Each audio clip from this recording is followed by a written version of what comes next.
Hello বন্ধুরা, আজকে আপনাদেরকে জানিয়ে দেব বাংলাদেশের ছোট পর্দার জনপ্রিয় অভিনেতা ফারহান আহমেদ জোবান কঠিন এমনকি জটিল রোগে ভুগছেন। আমাদের সকলের পছন্দের ফারহান আহমেদ জোবান তার কি হয়েছে, এমনকি কি রোগে ভুগছেন, তিনি বর্তমানে কেমন আছেন, সকল বিস্তারিত প্রমাণ সহ এই ভিডিওতে দেখিয়ে দেব। ভিডিওটি দেখতে দেখতে আমাদের চ্যানেলটি সাবস্ক্রাইব করে পাশে থাকবেন।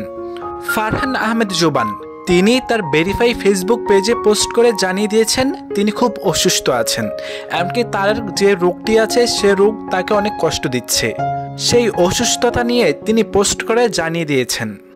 তিনি লিখেছেন, আমার মাইগ্রেন আছে, আমার সাথে ভালো ব্যবহার করুন। আমার ভালো থাকি বা কতদিন, বেশি গরম পড়লে আমার মাথা ব্যথা করে, আবার বেশি শীত পড়লেও মাথা ব্যথা করে। এখন প্রচুর বৃষ্টির সিজন, বৃষ্টির পানি মাথায় পড়লে মাথা ব্যথা করে।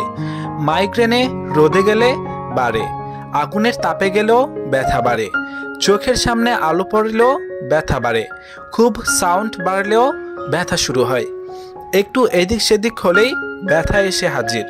তাই বলছি, যাদের মাইগ্রেন আছে তাদের একটু স্পেশালি কেয়ার করা উচিত। আমাদের জীবনের কিন্তু শান্তি খুব কমই আসে। এই বলে ফারহান আহমেদ জোবান তার ফেসবুক পেজে পোস্ট করেন তিনি মাইগ্রেনের অসুস্থতায় ভুগছেন।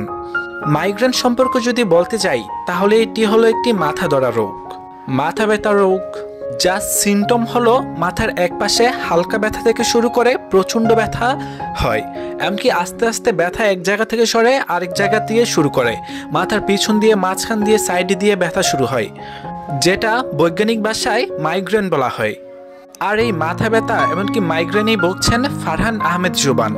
সম্ভবত তিনি মিডিয়া জগৎ থেকে কিছুদিনের জন্য একটু দূরে চলে যাবে, যেটি তিনি বলেছেন।